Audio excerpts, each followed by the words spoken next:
Hello, ladies and gentlemen, and welcome to the third annual MGH Radiology Diversity Week, and what I'm proud to say is the first MGH Brigham and Women's and Hospital Radiology Diversity Inclusion Week.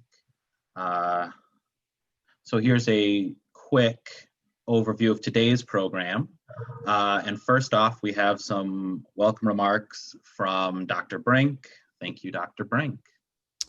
Thank you so much, Dan, and welcome everyone, as Dan mentioned, to our third annual Diversity Week.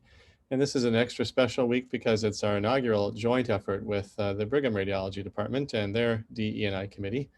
We continue this work as part of our strategy to strengthen both of our departments by addressing our goals jointly. We also welcome and congratulate Nina Kapoor to her new role as Director of DE&I at the Brigham. Dan Chande and Joy Williams have put together a terrific program for us this week. I'm so pleased and proud of what we look forward to really advance our DE&I initiatives here at MGH Radiology. Also, many thanks to Carmen Alvarez for all her help in coordinating and planning these events. I'm sure it'll be a terrific week for all of us, and without further ado, let me turn it back to Dan. All right, thank you very much, Dr. Brink.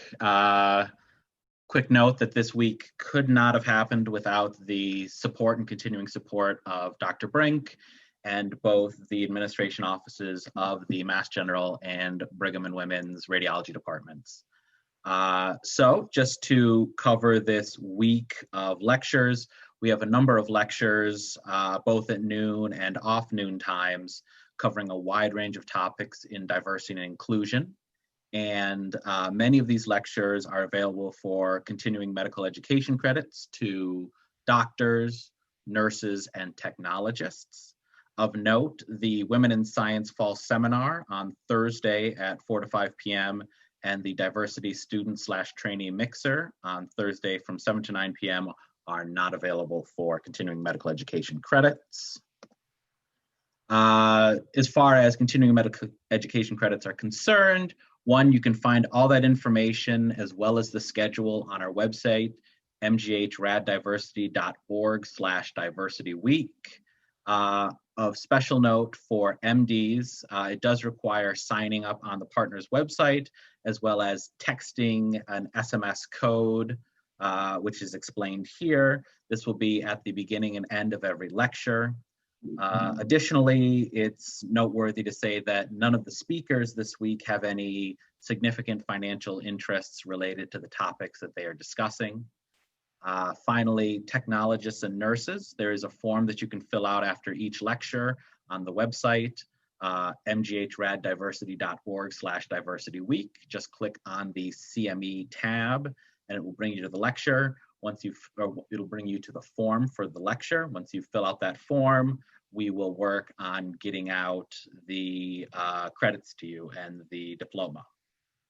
Now, without further ado, it is my honor, my extreme honor, to welcome Justin Stowell. Justin actually was a fellow here at Mass General last year.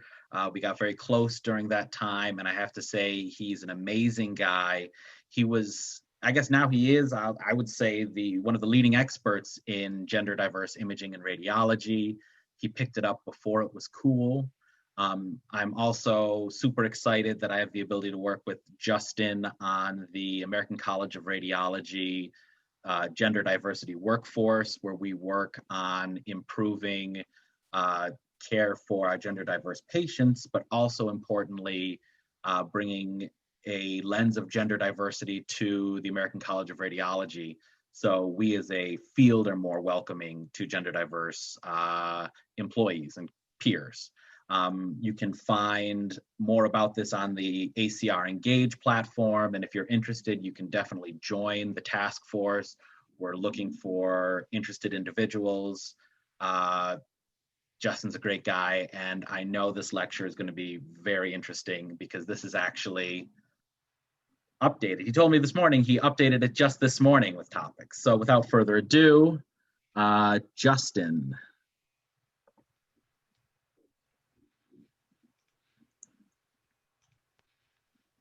All right. Thank you, Dan, and thank you to both Mass General Hospital Radiology Department and the Brigham and Women's Hospital Radiology Departments for the invitation. to speak today. It's great to kind of be back with you all in I guess, a virtual setting now, rather than side by side in the reading rooms as we shared last year. I'll go ahead and get started. So as he said, I have no relevant financial disclosures, and I do want to admit that I am cisgender, which means that my gender identity aligns with the sex assigned to me at birth. So anything I present today is through the eyes of a cisgender male. And so I want everyone to keep in mind that I may be biased in some of my remarks from a cisgender standpoint, and that I cannot speak to the direct experiences of transgender individuals other than from the data I've collected or what has been published in the literature, or from the anecdotal stories that I've encountered and learned about through interaction with the trans community. I would like to acknowledge the trans community for their help with this research and for the information that I've been able to acquire from them. Often the transgender community is often not trusting of healthcare professionals, especially for research. And so their willingness to be able to lend me images of their own and help really promote this research has been second to none, and it wouldn't be possible without that. I also want to mention some of my research collaborators who have been great collaborators throughout the years, helped me get some of my ideas off the ground and onto paper. And so I do want to acknowledge Frances Grimstad and Monica Gaddis. Frances is actually a pediatric gynecologist at Boston Children's Hospital now, but we all started this back when we were in residency in Kansas City. And then Farnaz Khalafi is a pathology resident at the University of Missouri in Kansas City, who I spent hours in the pathology lab after hours going through slides so we could have radiologic pathologic correlation for some of what I will talk about today.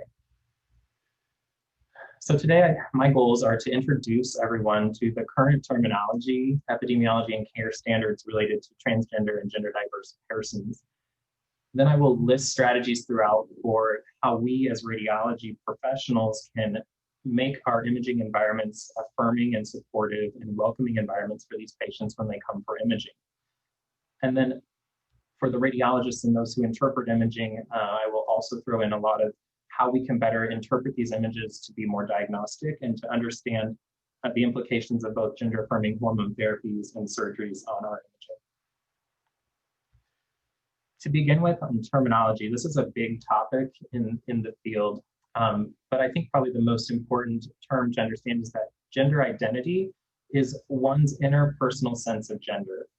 It's a truly internal experience, and that each of us has. And there's a whole spectrum of gender identity, from masculine to feminine to sometimes neither or sometimes both. And so that's the main topic of today. And someone who is transgender, the term transgender is used as an adjective to describe someone whose gender identity does not align with the sex assigned to them at birth. Sex assigned at birth is typically what goes on the birth certificate when someone is born. And it's usually male, female. But we also know that some people can have differences in sexual development that include intersex conditions. And so just keep in mind that gender identity is different than sex assigned at birth in some people. A trans man is one who has a male gender identity or masculine gender identity who is assigned female at birth. Conversely, a trans woman is someone who is assigned assigned male at birth but has a female gender identity. And then gender diverse is kind of a category that includes other terms like gender expansive, gender non-conforming, gender non-binary, or sometimes gender queer is acceptable, where the gender identity or role is different than that assigned from at birth, but again, is not fitting that binary understanding, male, female. At that point, some of those individuals may use different pronouns rather than he, she. They may use they, them, and others. I will refer or use the terms transmasculine and transfeminine during this presentation to describe kind of the directionality of one's gender identity or expression on that spectrum of gender diversity. And then I want to clarify that gender dysphoria is an actual diagnosis. It's an actual diagnostic term, and that is included in the Diagnostic and Statistical Manual for Mental Disorders. Transgender is not a diagnosis. It's not something that you would code for necessarily. It is an adjective to describe a person. Gender dysphoria, however, is an actual diagnosis where the individual has significant psychological or social distress that's caused by gender incongruence or the incongruence of gender identity and that sex assigned at birth. So gender dysphoria is what we may apply certain gender affirming therapies, whether it's hormones or surgery, to help alleviate. And so that's kind of what I will talk about today. Also, I want to clarify that sexual orientation is completely different than gender identity. Although transgender people are included among the LGBT or lesbian, gay, bisexual community, it should be well stated that sexual orientation is separate from gender identity, and that persons of any gender identity may have any sexual preference for sexual intimacy. So to begin with some epidemiology, it's estimated that about 25 million people worldwide identify as transgender. In the US, if you kind of run the numbers, based on maybe 3 or 4 articles that are out there that have done telephone surveys to try to estimate the population, about 0.3 to 0.5% of the US they think is transgender. And if you do the numbers, it's about 1 in 189 adults. These numbers don't include trans youth and trans adolescents, which is a growing population as well. We do know that there's an expanding insurance coverage for health services for trans people, whether it's for gender affirming hormones or psychological therapies or even surgery. And there's an increasing understanding, acceptance, and prevalence across general society. And so I think we're seeing more and more about this because people are entering into a new era where there's more acceptance and understanding. And so people are able to live more freely as their true selves. And we're starting to see more discussion and more information about transgender people. Gender affirming hormones are part of the gender affirming therapies with the goal of inducing secondary sex characteristics of the affirmed gender and to suppress those of the birth assigned sex. These can include feminizing hormones such as estrogens and anti-androgens, and then masculinizing hormone is testosterone. There are also, for trans youth, we can do pubertal suppressive hormones that are outside of the realm of actual estrogens or testosterone, but it may delay onset of puberty and allow the child to develop and really decide or secure themselves in their gender role. Gender affirming surgeries are surgical procedures that may be elected by some trans persons to help align their bodies to match the gender identity. For trans feminine persons, this could include breast augmentation, and for trans masculine persons, that could be chest contouring, which is typically some variation of a mastectomy. And together, the trans community may refer to these as top surgeries colloquially. The bottom surgeries, or the genital surgeries, can include orchiectomy, vaginoplasty for trans feminine persons, hysterectomy, oophorectomy, and sometimes phalloplasty, scrotoplasty for trans masculine persons. There are also various facial and voice surgeries that can be applied to help masculinize or feminize the voice timbre or the craniofacial structures as well. So how does radiology fit into all of this? We may be called upon to image transgender patients, whether it's for specific reasons related to their transition or gender affirming therapies, whether it's hormone related changes or even post-op, or we may just be imaging these patients because for general medical conditions. As an example, in this image, this is a transgender woman who had vaginoplasty, but happens to have an appendicolith in the right lower quadrant with surrounding inflammation and has appendicitis. So when these patients come to get imaged, it's our due diligence to be aware of who they are and how we should interact with them. Here are some other examples of when we might use imaging specifically in the trans population, which I'll talk about later. What we do know and what's most important is that unwelcoming healthcare environments can create negative patient experiences and then resistance for those patients to return for care. This is the same in the cisgender community as well. So why should we expect anything different for our trans patients? So I've spent a lot of time thinking about how radiology fits into the sphere of transgender care. And I kind of broke down the radiology encounter into everything from scheduling and registration for an exam, to sitting in our waiting rooms and in our facilities, to interactions with technologists and nursing staff, all the way to the radiologist interpreting the report for the patient.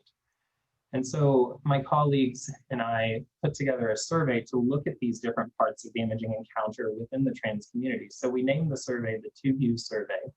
It was an online social media-based survey that was basically a link to an online 22-point survey that could be taken anonymously. And then once the person completed the survey, they could then share that link with their friends and with their community to help promote it. It's called purposive snowball sampling. And so this has been used for accessing communities that are either very small in number or hard to access for research. And so this is the methodology we use for the survey in order to capture as many transgender persons who had imaging for the survey. So you can see we had a pretty good result overall, getting a pretty large data set. And so across the United States, the survey went broadly and covered many different states. We also did targeted distribution of the survey links at various transgender community healthcare conferences and various things that we were attending as well. It actually went international. Some of our survey respondents were from other countries, and we have a little bit of data based on their experiences and how it differs from the United States. So what did we find? I think the biggest finding from this paper that is currently online, it's available online in AJR, that 71% of our respondents reported at least one negative experience when coming to radiology. There was a large survey of transgender persons across the United States that collected lots of data, and it was published in 2015 called the US Transgender Survey that talked about transgender persons' experiences in general healthcare settings, so not necessarily just radiology. And they had a 33% response rate of having negative experiences in general healthcare settings. So when patients come to radiology, they're doing they're having negative experiences at more than twice the rate of general medical settings. So this is something we need to address in radiology. The survey also showed that 1 in 4 had more than 6 negative experiences that they could cite from these experiences. And then nearly half felt that their gender identity itself was a source of discomfort at least some of the time. We gave them a Likert scale where it was some of the time, all of the time, never. So again, this is something we really need to pay attention to and address. We then looked at what types of patients are being affected from our survey sample. And so we found that trans men were more likely than trans women to report negative experiences. And these quotes that you'll see throughout the talk are actual free text entry quotes from the survey respondents. We allowed them plenty of opportunity to fill out customized responses for some of these survey data points, because we wanted to hear the voice of the trans community come through during the survey more than just forced function data entry points. So I'll include these as just kind of a little bit of an insight to what they're actually encountering. We also found that younger patients, those less than 30 years old, were more likely to have negative experiences. Where is this occurring? So we looked at what type of imaging center or imaging environment the patients were from, the respondents were from. We found that there's no association between the type of imaging facility and having a negative encounter. So those who might have been in an emergency setting had the same rates as someone that was in the outpatient setting. And then we also found that there was no association between population density, so where the patient lived, whether urban, suburban, or rural, and having a negative or positive experience. So across the board, even in our populated cities, where you would think most people are more fluent with interacting with trans people rather than rural environments, that wasn't necessarily true in this survey. We asked the patient or the respondents specifically about the facilities and if there was anything about the facility that made them feel unwelcome. and 45% noted that there were, in general, lack of LGBTQ affirming reading materials and postings in the facility, and they felt that if those had been there, it would have made them feel a little more welcome. Also, 40% noted that there was a lack of all gender or gender neutral restrooms in the facility. So these are some images that I took from certain radiology departments that I rotated through, and just seeing how we can improve our signage in some of the departments to make patients feel more welcome. And so breast imaging facilities tend to be kind of high-risk zones because traditionally it's been viewed as kind of a women's center or a women's imaging in particular. But we also know that cisgender men come in for breast imaging, and some of the signage that includes heavily gendered language like women's imaging could probably make the cisgender man feel uncomfortable, but certainly does make transgender men feel uncomfortable. And that came back pretty strongly in our survey response as well.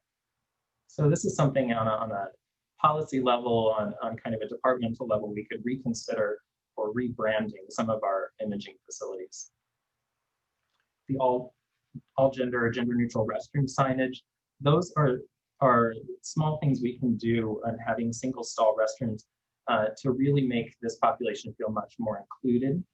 They feel at risk if they're forced to use the restroom of a gender that doesn't align with the sex assigned to them at birth, and vice versa. So they just may feel uncomfortable overall.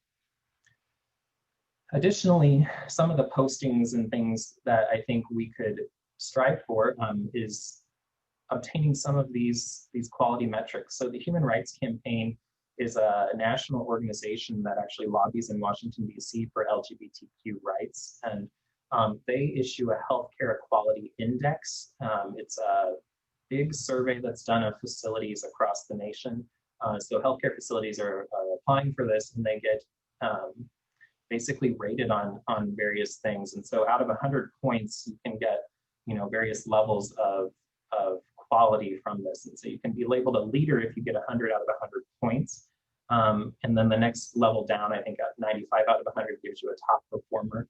And this is not only for patient care and patient rights, but also for providers and employees of the organization providing various things. So posting this, if you are a healthcare leader by this organization, then you could they give you postings and you can market this. Additionally, having little simple rainbow ribbons or transgender pride ribbons on name badges can be a subtle indicator to a patient who sees that oh, this nurse or this technologist is someone that is accepting and that may be able to answer some of my questions that I'm holding back, or that I'm afraid to ask otherwise. And so these silent indicators can be big game changers for patients coming to our departments. So how are staff contributing to these experiences? We found that a quarter reported negative interactions with department staff.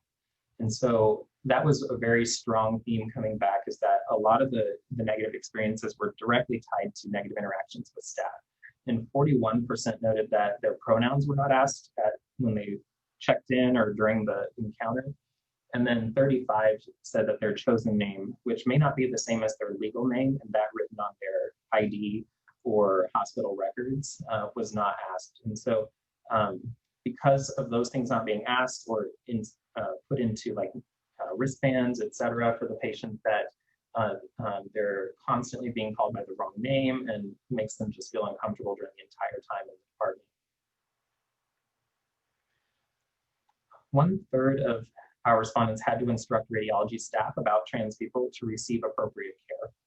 And I thought this was a really shocking result. But it's interesting, if you go back to that US trans survey that I talked about that was published in 2015, 1/3 of those respondents in general healthcare settings had to do the same thing. So we're right in line with general healthcare in that stance.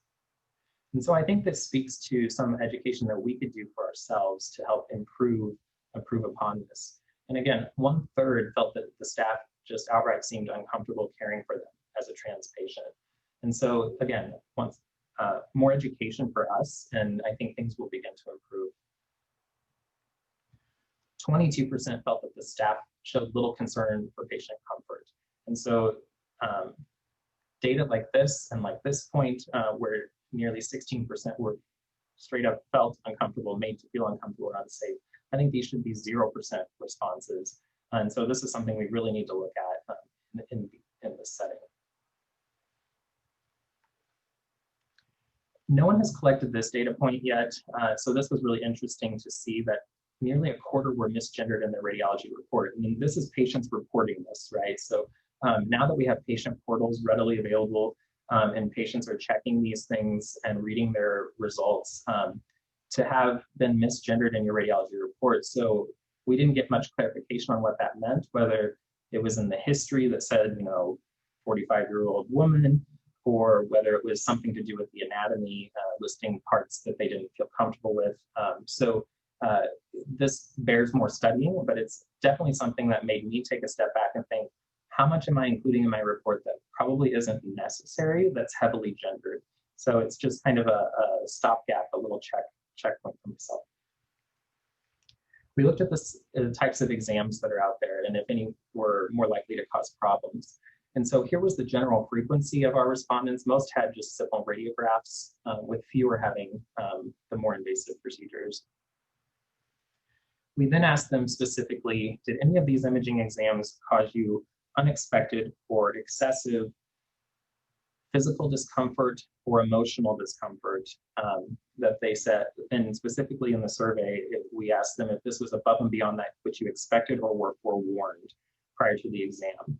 So we saw that, kind of not surprisingly, image-guided procedures, ultrasounds, and mammograms, which tend to be more hands-on or can be relatively invasive, came back strongly in that. But again, up to 35% or 36% almost of image-guided procedures having unexpected physical discomfort, it makes you wonder if pain or anesthesia was being provided at an appropriate level.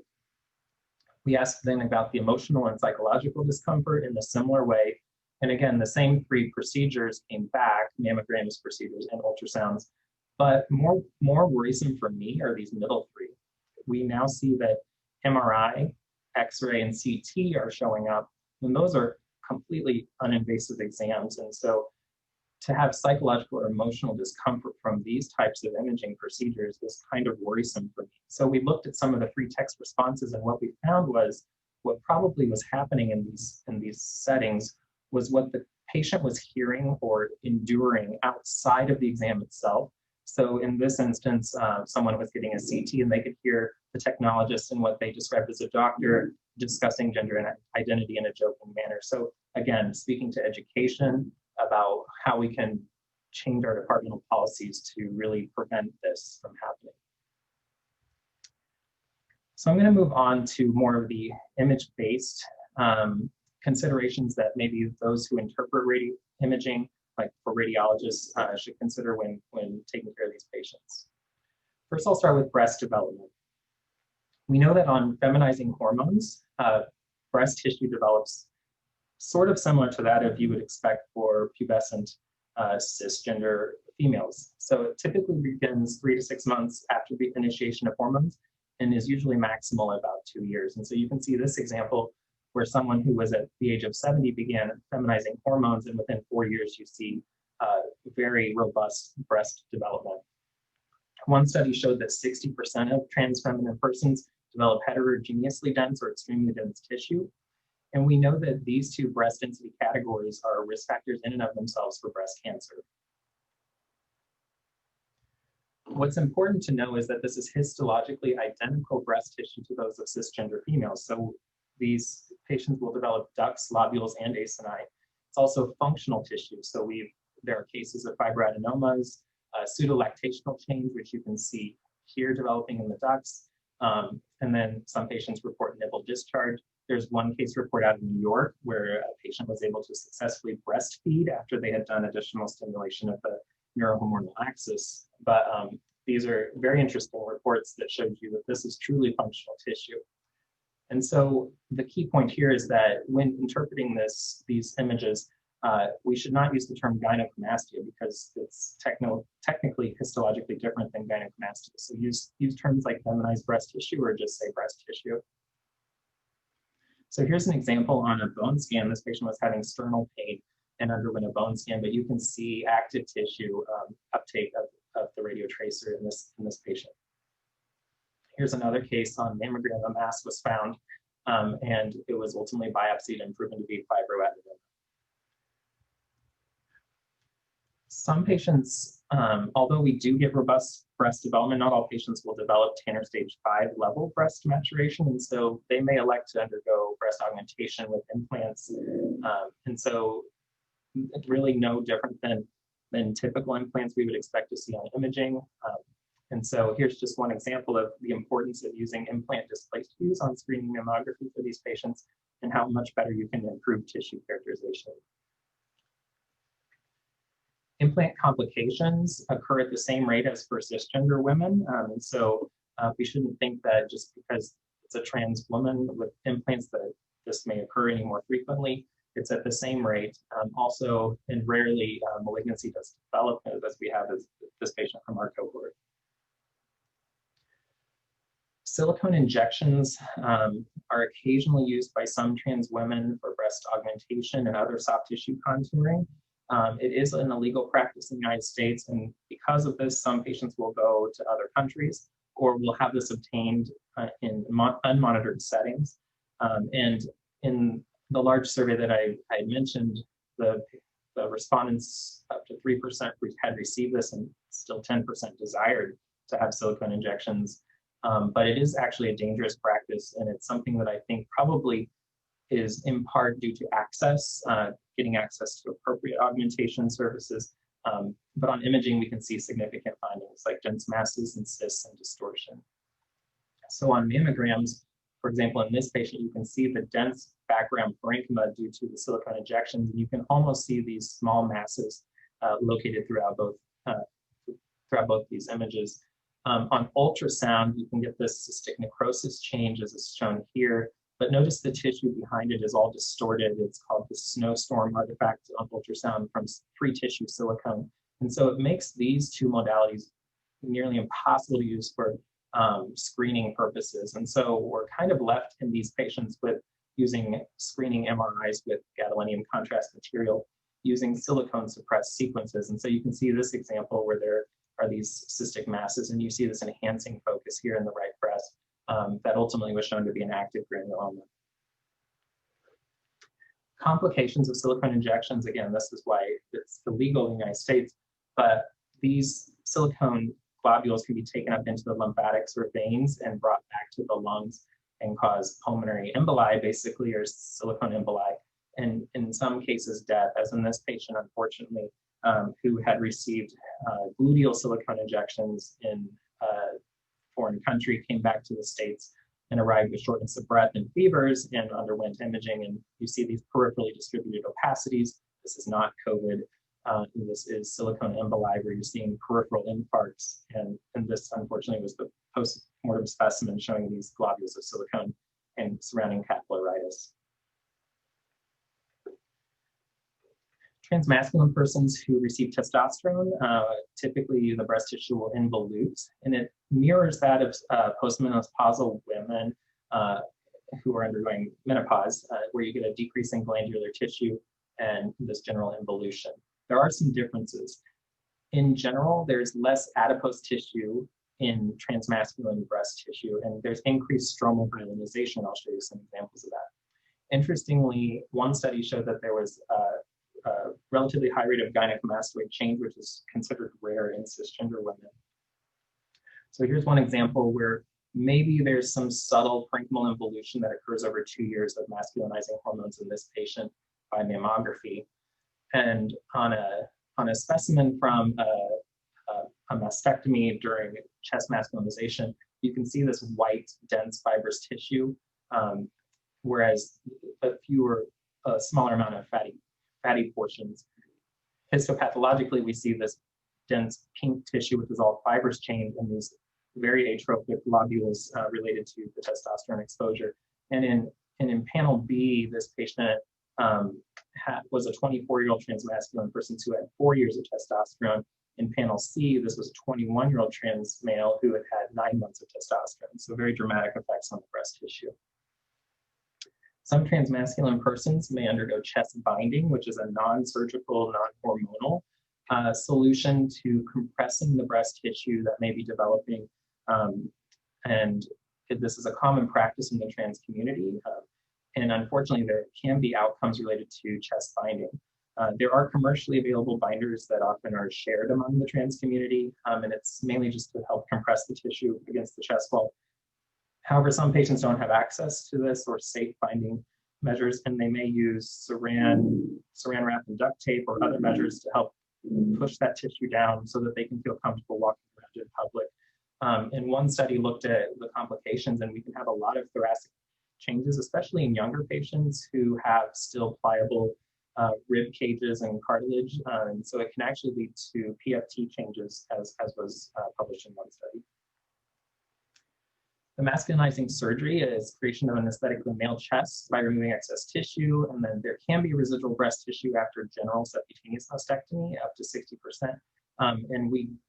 And we do know that we do leave behind breast tissue in chest masculinization surgery because the goals of this surgery and oncologic mastectomy are completely different. So they may leave behind tissue to allow for aesthetic contouring and allow for a pectoral swoop of the chest wall. So there are theoretical risks of breast cancer with long-term hormone therapy, but they're unknown at this point. We do know that androgens may have some linkage in postmenopausal persons to breast cancer.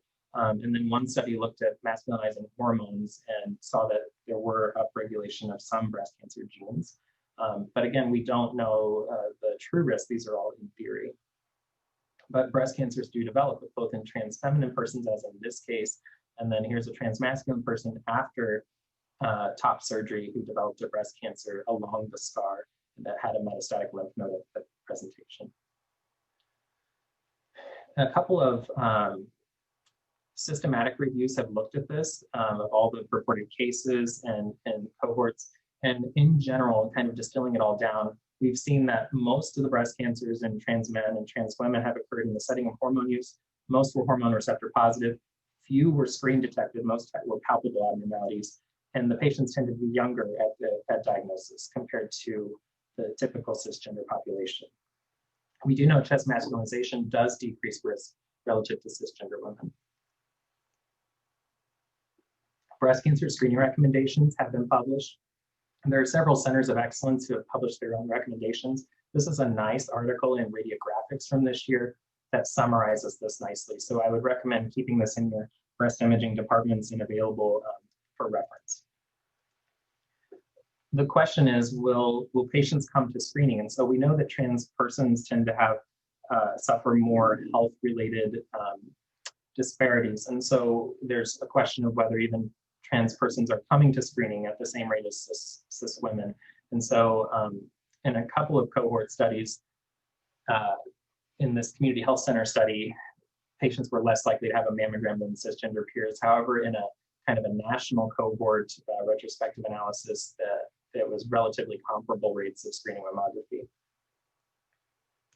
Moving on, so my colleague did some research related to a finding that she was noticing in caring for these patients in the clinics, that after initiation of testosterone therapy, a lot of her patients were complaining of deep pelvic pain that tended to be cramping and intermittent. And so she did a study, a survey study of her patients, and several, a national study that she did. And this is relatively commonplace that after initiation of testosterone. So again, this may be a reason that patients come to imaging, is to have this pelvic pain worked up.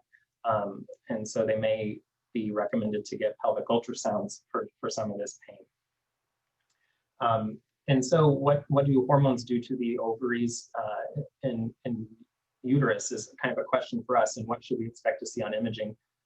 Well, really, you may see just normal looking ovaries and normal uteri on imaging, and that's pretty much what the studies have come back and shown. And I'll show you some data in the next slide, but on histopathology, there may be some thickening of parts of the ovarian stroma, maybe under the influence of testosterone. There were a few early reports that suggested that maybe transmasculine persons had higher rates of polycystic ovarian syndrome, but that actually has been debunked by my colleague, Dr. Grimstad. She did a large study where she looked at It was a multi-site study where she looked at both uteruses and ovaries of transmasculine persons who underwent hysterectomy, and found that polycystic ovarian morphology or polycystic ovaries was relatively uncommon, and most just had normal ovaries or atrophic parenchyma. Same thing with the endometrium. So they did not see an increased, there may be relative atrophy, but overall testosterone doesn't seem to affect endometrial thickness in a negative way, at least in this study. So patients may elect to undergo hysterectomy or oophorectomy, but not all do. So some may continue to be on testosterone, but still maintain their ovaries and uterus. And so those who do get hysterectomy have the same amount of complications as would be expected. It is important to try to do the laparoscopic approach to hysterectomy, as it preserves inferior epigastric vessels if the patient elects to undergo phalloplasty, because that may be used for grafting. And so phalloplasty is a relatively uncommon procedure in this population based on this survey, but it is becoming more popular as surgical expertise is increasing across the United States, and access to surgeons who are skilled at this is increasing as well. It's a very complex surgery and it involves multiple surgeons. And so we may be asked to image these patients pre-operatively to map out the vessels with a CTA protocol, or maybe do ultrasound localization of perforator vessels of where these flaps may be coming from. But otherwise, the surgery, two most common surgeries involve a flap that is the donor flap from the proximal or from the distal forearm that is rolled in a tube-in-tube configuration, and then ends up with a skin-lined neourethra, and then the other side of the flap is rolled over to create the phallic shape. They can also do a pedicled approach from the anterolateral thigh skin, and that would be another reason for doing that preoperative CTA. So post-op, early on, ultrasound is used a lot to monitor flap perfusion, and because that's the most common complication in the early post-operative period is loss of flap perfusion from the perforating arteries and the supplying arteries. But other than that, urethograms, whether it's a voiding cystourethrogram or a retrograde urethrogram, would be used to evaluate the neourethral patency. And so we see three parts of the normal appearance, meaning the native urethra in this posterior portion. There's then an anastomosis to a mid-portion urethra, which is usually created from labial or vaginal skin or mucosa. And it's kind of a linking part to the more distal pendulous or phalloplasty portion of the urethra distally. The points of anastomosis are the points where we tend to have problems, whether stricture or breakdown, dehiscence, because of perfusional problems in those areas. Metoidoplasty is another option for patients who want or desire to have a phallus, but don't want to have the donor site scarring, or maybe you're not candidates for the other option. And this is where they take a hormonally hypertrophied clitoris. So the clitoris actually grows under the influence of testosterone. And so they can take the native anatomy and basically take down the clitoral suspensory ligament for lengthening, and then will anastomose in many cases or create a neourethra. And these actually have lower rates of complications than the typical phalloplasty procedure. So this procedure may become more popular as expertise increases. Again, complications all has to do with that vascular supply in the early postoperative period. Here's an example of pedicle thrombosis shown on Doppler ultrasound, and also a digital subtraction image from an angiogram. And then this led to actual dehiscence and leakage of urine on the urethrogram. Here's another example of, here's your native urethra. You can see stricture and some frank extravasation here at the proximal anastomosis, and then severe stricture in the distal anastomosis. In this patient, they developed just postoperative abscess in the phalloplasty itself. Some patients may then go on to get erectile devices implanted in their phalloplasties if they want to be able to achieve erection or have penetrative intercourse. And so same types of devices that would be used for cisgender men with erectile dysfunction. And so often they will place the scrotal pump in the neoscrotum and so they can create tumescence. Otherwise, they might place a silicone implant for a testicular prosthesis, and these have their associated complications. Trans women may undergo vaginoplasty to create a functional and cosmetically acceptable neovagina. There are various techniques. Pinoscrotal inversion is the most common. Sometimes patients undergo secondary revisions with intestinal interposition where they pedicle a portion of colon or small intestine. And so here's kind of the surgical approach. This is all outlined in a radiographics article as well.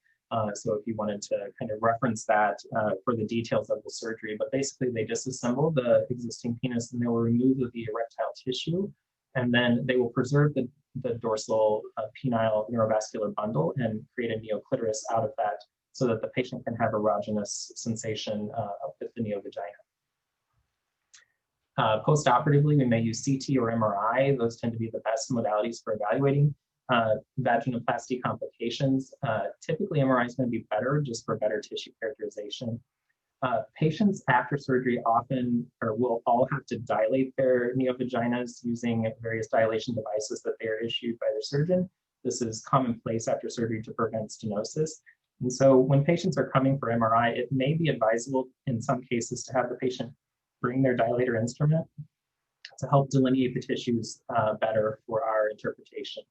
If we're looking for a fistula, we may want to consider instilling water-based contrast material for MRI or just iodinated contrast material for CT. Again, there's a couple of articles out now where just specific measurements the surgeons may request. And so I would reference those articles for those details. Complications that we see are typical post-op infections or hematomas. If there's a lot of residual erectile tissue, as in this case, this can be a source of bleeding after vaginoplasty. So think of that when interpreting these cases if there's a lot of residual post-operative bleeding. Other complications include stenosis. These are a little more long-term after surgery. And so if patients don't adequately dilate, then they can end up with stenosis. And then here's an example of a fistula from the neovagina to the left seminal vesicle. When evaluating fistulas, we can use fluoroscopy or we can use CT with contrast material. So here's an example of rectoneovaginal fistula after vaginoplasty. The patient was complaining of fecal discharge 8 days after surgery. And so you can see how the CT was very helpful in this case for delineating the site of this complication. Some patients long-term can develop prolapse of the neovagina or around the neovagina. And so this patient actually had revision surgery with the intestinal interposition and then developed mesenteric fat herniation. And so patients can do dynamic MRI techniques or undergo these to help kind of decide, is this dynamic process or is it a fixed defect, and get a good evaluation of the pelvic floor. And so you can adapt these MRI protocols to your institution and what works for you all. I'm not an abdominal imager, but I would leave it to your departments to kind of work with technologists and work with patients to help develop these protocols as appropriate for the patient and for the diagnosis. The prostate is not removed during vaginoplasty, and so we should keep that in mind. It does atrophy under the influence of feminizing hormones, but it does remain biologically active. So the PSA will be suppressed, but it may still elevate in settings of abnormality with the prostate. After vaginoplasty, the digital palpation may be unreliable because the prostate may be small and there may be scarring and tissue changes from the surgery. So we may have to consider imaging these patients in many cases. Unfortunately, the prostate cancers that have been reported have been highly aggressive tumors, although they are relatively rare based on the literature. But I think as the population ages, we're going to see more and more cases of prostate cancer occurring in trans feminine persons. So the current recommendation is to begin screening as you would for cisgender men. Here's just an example of a prostate cancer, or a couple of prostate cancers, one in a 62-year-old trans woman and one in a 55-year-old trans woman. Again, tend to be advanced at presentation. They're not sure if there are hormone-related biological changes in the prostate cancer cells or if it's just from late diagnosis. But this is something we should keep in mind. Trans patients may be at higher risk for HPV-associated neoplastic processes, and so both trans women should be getting neovaginal and anal pap smears for screening, and same thing with trans masculine persons who retain a cervix, they should continue pap tests. Other malignancies in this population may be at higher rates than the typical general population, usually because of coexisting infections with HIV or HPV. So these are things that we should continue to keep in mind as imagers. Hormones do affect bone mineral density, and so there are reports of changes in the lumbar spine, et cetera, under feminizing hormones and masculizing hormones. So there are screening recommendations for bone mineral density. Here's just a case of trans feminine person who was taken off of her feminizing hormones because she had a stroke, but she had a DEXA that showed a decreased bone mineral density. Here's another patient who had been off of hormones for 10 years that developed spinal compression fractures and osteoporosis. The International Society of Clinical Densitometry did issue official statements on how to issue DEXA in these patients, and so I would have you reference this article by Rosen et al. For recommendations and how we report these and how we should screen these patients in general. Thromboembolism is not a common occurrence. It used to be a bigger problem, especially when in older reports or older studies where in populations where synthetic ethinyl estradiol was being used for feminizing hormones, which is the same sort of formulation as for birth control pills. But now that we're using beta equivalent or bioequivalent estrogens, this risk is lower seemingly, but there may be still a slightly elevated risk of thromboembolism in trans feminine persons. Here's just an example of a person who was receiving monitored hormones that developed a PV with a pulmonary infarct. Trans patients may be at high risk for smoking-related lung diseases, including lung cancer, and lung cancer was the most common primary malignancy among trans persons. There is a high rate of smoking among the trans community, unfortunately, and this puts them at risk for these diseases. We did one analysis that looked at a national data set that saw that although trans persons were as likely to be eligible for lung cancer screening in the United States, they were much less likely to undergo the lung cancer screening service than their cisgender peers. So this speaks to another disparity in preventative health in this population. They may be at risk not only for thromboembolism, but also stroke, as I discussed the other patient. And so here's a medullary infarct in a patient who was self-administering estrogen therapy that she was receiving off the street. And she was super physiologic when she arrived. And so she's now left paraplegic, but she was very interesting to interview for this research and talking about her experience, and she wanted this to be known. So she was very excited to share her images with me and talk about her experience. There is an expected increase in prolactin levels in the serum of patients receiving feminizing hormones. But we should not necessarily go down the path of looking for a prolactinoma in every one of these patients, especially if they're asymptomatic. Now, if someone has new visual changes or something suspicious, then we should work that up. But in general, just for an elevated prolactin in an asymptomatic patient, we do not need to get an MRI in every case. Some patients may develop meningiomas or have growth of meningiomas who are receiving hormone therapy, particularly feminizing hormones. And so it might be important for us to recognize this as a possibility and suggest to the clinicians that they dose reduce the feminizing hormones, because they've shown that this can cause reduction in the size of the tumors rather than taking all these patients to surgery.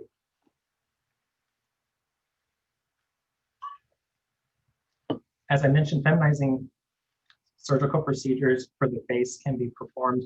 Often they will get a preoperative CT for planning purposes. And so we may be asked to image these patients preoperatively. Here's just a post-op appearance of someone who underwent frontal cranioplasty. You can see that they've reduced the frontal bone, which tends to be a very masculinizing feature of the face. But this is just the normal appearance of that. So how can we improve? In general, I kind of alluded to the results of our survey, and it seems mainly that if we educate ourselves on unique transgender issues and how to interact with patients when they come for imaging, just doing simple steps like that can make a huge impact in this population. First and foremost, I think we need to adapt our intake forms so that we have a place for personal name and pronouns so that the patients can indicate that to us, and that should be the only name and pronoun used throughout that encounter. On intake forms, I recommend a two-step gender identification process, which one is the patient's gender identity and the patient's sex assigned at birth. And so once we have both of those data points, then we can then begin to understand the patient even more and address them appropriately. We should tailor all clinical history and exams, so when interacting with patients, we should not veer off into topics that don't pertain to why the patient is there for the exam. So don't be asking questions about surgical history that don't pertain to why the patient's there for a cough. We don't need to be asking them about, have you had vaginoplasty, these sorts of things. Always invite the patient and explain things to the patient and invite them to participate in their care, especially in the radiology department. The retrograde urethrogram and some of those studies can be very invasive and uncomfortable for the patient and even for the provider. But if we allow the patient to help with those procedures in any way possible, and just make them feel like they have a say and control over their care. Also in the peri-procedural areas, be careful of what is said around the patient and who's interacting with the patient, what might be in the next bay, behind the next curtain. Patients are hearing things and we just need to be very aware of what's being said around the department. And then having a departmental champion who can kind of tackle issues as they come on the fly during the workday, and someone who can advocate for the patient, saying maybe if they knew someone was coming in for imaging, have someone on the ready to welcome that patient and get them the best experience in the department. So here's kind of the big categories of where we need to break down this approach to every encounter and how we can improve our interactions with patients. And it begins with education, and that's part of this discussion today, but then advancing research, and then we can build policies and procedures around this. And so interestingly, on the research front, this just published last night, from what I understand. This is a current issue online now, Journal American College of Radiology, where this group looked at they did a systematic review of all the radiology literature for transgender key terms. And we're seeing an increase in the volume of transgender related articles in radiology publications. And they're seeing that a lot of it was in the general radiology category, most of which were editorials. And then in the neuro category, so most of these have been brain imaging studies looking at functional and structural MRIs to see if there's a difference in trans women and cisgender women, et cetera. But we have a lot of ground to cover in research, because it's only through research that we're going to get better and we're going to know more and be able to best care for our patients. But I think this is a great article. I would have you all reference that moving forward. Also in research, I think when we do design studies, we should immediately from the very beginning invite trans community members or patients to come and be part of the research team so that we can keep our goals focused to what's pertinent for the community, keep our language appropriate for the community, and I think it will provide opportunities for trans persons to get involved in research and really have a say in their healthcare and show that we're, as healthcare providers, we're really trying to do the best for them. So I think I would strongly recommend, if you're planning a research study, get a trans person involved and actively involved in your team. So more quotes from our survey as I kind of close out the conversation today. But really, how can we improve? And it's really through listening to trans people and learning from their experiences and how we can adapt and make things better. This was a community that has been silenced historically, and so making their voices forefront of how we move forward is how we're going to do this the right way. And with that, I will take any questions that people have. All right, thank you, Justin. I have to say, every time I hear you talk, it just gets better and better. This was an amazing lecture. It covered I think it gave an amazing overview of the entire topic. And I think there you kind of set out what we as the community need to do going forward, and you showed us all how we can be more cognizant of engaging with our patients as we even develop our science, which I think is a huge change from the way we do many things now. So I have your questions here, and Efren's on the line too, if Efren wants to click in. Justin, so that was, oh, hold on 1 second. Give me 1 quick second, sorry. He has to make it look like he's at MGH. I know, I gotta. Justin, in the meantime, what I'll do the questions here.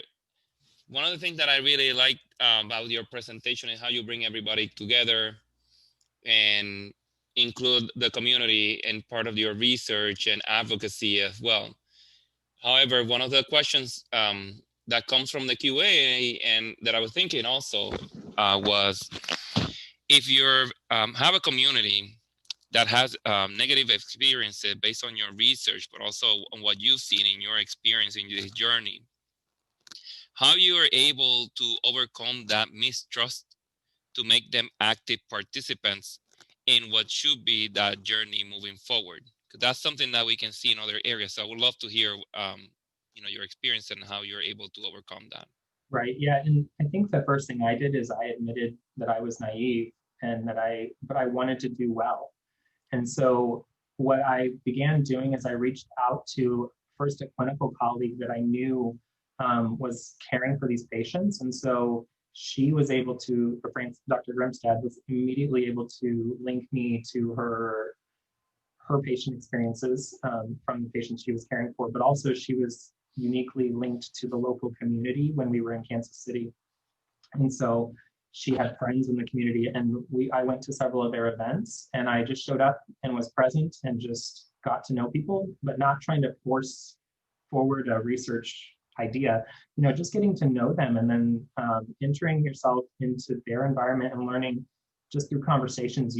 They start to tell you what needs to be done, and they actually are very vocal about some of the things that they would like to see improved. And so just showing up, I think, was one of the things for me. Going to all those different healthcare conferences across the United States, like I took time out of residency to go to these, and learned a ton. And so you meet not only just the community, but you meet other clinician collaborators that can help you really get a project off the ground. No, that's perfect, and it speaks clearly to your inclusiveness in your research or approach in your collaboration. So, every time, like Dan just said, every time we listen to you and to also read your papers and see your presentation, it's just we always learn a lot more. What can we be doing better? All right, so first question from the queue. Engaging with groups that are not that you are not a part of can be challenging to get started with. How did you first reach out to the trans community? Yeah, so kind of the same answer to Efren's first question is, again, identifying a need. And this, my interest in this really began in 2016, roughly, around kind of the news stories about Caitlyn Jenner. And I just kind of was working one day, and I asked my attending, what would we do if we were asked to image somebody who was post-op from some complex surgery? And I thought, surely there's some radiology literature on this by now. And when I looked then, there was none. And so that was my nidus for beginning this process. I felt obligated at that point to try to answer these questions. But yeah, to answer the question, I think getting involved in the community itself, showing that you're part of them, enter their community, get to know them on a more personal level than just as like another research subject. Great. And then what types of training has the Mayo provided to radiology staff, and what has been the most impactful? So I know that across the enterprise at Mayo, we provide diversity type training, sensitivity training. Specific to radiology, I'm not aware of any. Stay tuned. We may be working on developing some training modules. Cool. And then do you have any idea what exams or interactions specifically were the most negative? Like anything that we should target as the lowest hanging fruit or kind of having the most impact? we had a lot of transmasculine persons respond to our survey. And so a lot of the data may have been skewed towards the transmasculine experience, and what came back very strongly were pelvic ultrasounds. And so these pelvic ultrasounds tend to be very invasive for patients. And so working with clinicians and determining, is this really a necessary exam? Is there some less invasive way of doing this? That tended to be, I would say that would be the one. Justin, one of the questions that comes from the Q&A that I'm interested in hearing your answer, because we always focus on point of care, how can we improve the experience for patients, but sometimes a patient, like you mentioned in your narratives, may feel that they have either been mistreated or assigned an incorrect gender category. So how can we, do you have any suggestions of what can we do if we notice this, or how do we be fixed at the moment that it happens rather than perpetuating a negative encounter? So it's going to be inevitable that we will stumble and mess up. And, I think as a cisgender male, it's hard for me to answer this question because I don't think there's a formula for doing it right every time. But what I think I found is helpful when I mess up, even when I'm interacting with the community on social levels, is admit that I'm so sorry, apologize profusely, and then just ask, how can I do better? Like, teach me to do better. I'm really apologetic, and just be very honest. And I mean, we won't get this perfect every time, and it's an evolving process. And so I think just showing that you're sensitive to it and you want to learn more, I think that's been, I've seen very positive responses from that. Leading on that, actually, this is a very interesting one that just came in. Is there any training for people who schedule procedures to be sensitive? Because in these cases, you might not have the incomplete information in your whatever forms that you're given to actually call the patient, so you're at an increased risk to mess up. Right. This is when, so Frances and I have had multiple conversations about this because she's a referring clinician to radiology. And so she's become more aware of how sending patients to a radiology department for an exam is not necessarily a benign process.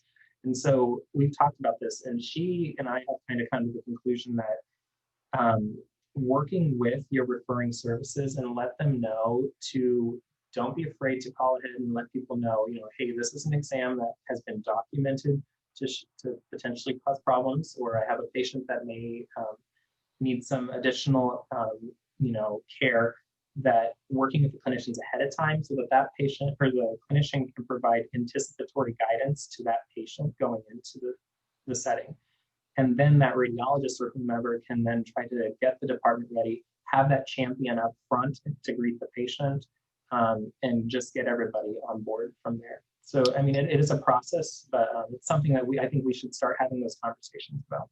But if you're calling someone on the phone and they're like, actually, I'm trans feminine, do you have any advice for how the person, do you just apologize profusely for misgendering them?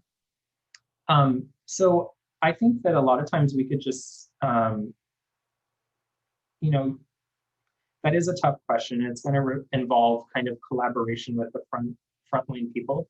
A lot of times the medical records now are allowing for collection of that gender identity and sexual orientation data. It's called SOGI data. And so if the scheduler has that information readily available in the medical record before making that call, check those details before making that call, or just opening up the conversation with, introduce yourself first. So, hi, my name is Dr. Stoll. My pronouns are he, him, his. How should I refer to you? Saying those sorts of questions. That might be one entry point. Justin, one of the other questions that came through is, and this goes along with in your journey with working with Frances, who is a pediatric gynecologist, is are there the approaches different for example, like healthcare in general, radiology in particularly, should be addressing differently comparing the pediatric and the adult population? Have you seen any difference in this journey and what you learned? So I personally haven't had a lot of experience with pediatric patients. And I would suspect that just as in the gender population, we tend to approach adolescents or pediatric age persons in a different way, and meet them at their developmental levels. And so specific to gender identity, I don't know. And youth and adolescents may be on different spectrums of full identification. They may not, be fully suited and stationed in their gender identity. And so it's more fluid for them in a lot of cases. So I think, again, just utmost sensitivity, asking the patients ahead of time how we can do this best, and then moving forward from there. I think again, learning from the patient first. Now, if I recall, I remember hearing a stat like 1 out of 2 Black trans individuals are arrested within their lifetime. And I'm thinking that when I look at this other question, if you noticed any additional barriers to radiologic services, like socioeconomic status, et cetera. I haven't seen a lot other than what I presented on the mammographic portion and who's coming to screening, and then the lung cancer screening data that we were able to find. I suspect that this community has, it's layers upon layers of disparities when it comes to those things. And so if someone is of another demographic, in addition to being trans or gender diverse, then I'm sure that these things just layer on top of one another. But I haven't seen actual published data specific to radiology. And then our last question, what would be the best approach for technologists to ask about their chances of pregnancy in a trans patient? Lit is a hard stop that we have to ask. Let's see, literature is a hard stop that we have to ask at the beginning of exam. Okay, it sounds like you have to ask this question. How do you go about it, knowing this gender diverse information? I think this would be looking at those intake forms again, because a lot of those questions show up on these forms. And so I think it's very easy to do. And so if we just ask every patient, could you be pregnant? I mean, I've been asked that when, it's on the form. In some forms, I think at some institutions might have words like, if you are a woman and could become pregnant. Well, we could easily remove the word woman, and just say, if you could be pregnant. It's just it's a conditional statement. If you could be pregnant, we need to know about that because of the risk of radiation, and just let them know. And so, but you don't have to include a gender term, and so I think it's just a very fair, that way it opens the door for trans masculine persons who may still become pregnant, or still may desire pregnancy. So again, I think just changing some of those simple terms in our intake forms and the way we ask the question, just purely ask the question, say, we ask this of all of our patients, So. And that goes along, Justin, with your vision of how do we see the patient encounter as a continuum rather than just a fragmented process, right? So how do we walk the patient from at each step of the journey so we can ensure that we provide the best care possible at each step of the way. So Justin, this brings us to 1:15. I don't want to take a lot of your time. I know everybody, we went up a little bit over, but this is like, we've been getting a lot of questions and a lot of interest, of course, in this topic. Is absolutely great way to kick off the Diversity Week, but also tremendously important topic for everyone here in the department and across in radiology and beyond. So we're very fortunate to have you here present with us, and just wanted to some housekeeping things that we wanted to just address at the end. Dan, if you want to take it.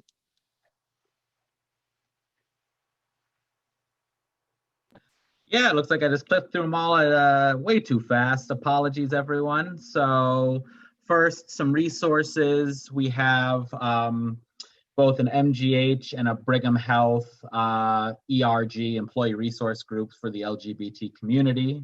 And this kind of connects with our overall goal for this week, which is providing education to our medical population, or our medical staff, regarding the educational resources that are available at our departments. As such, this was brought to you by the Education Subcommittee We have lots of activities open and we're always looking for new members.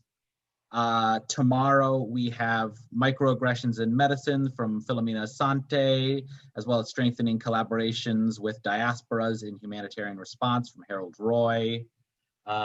Thank you all for coming. Again, here is our information regarding getting your CME credits.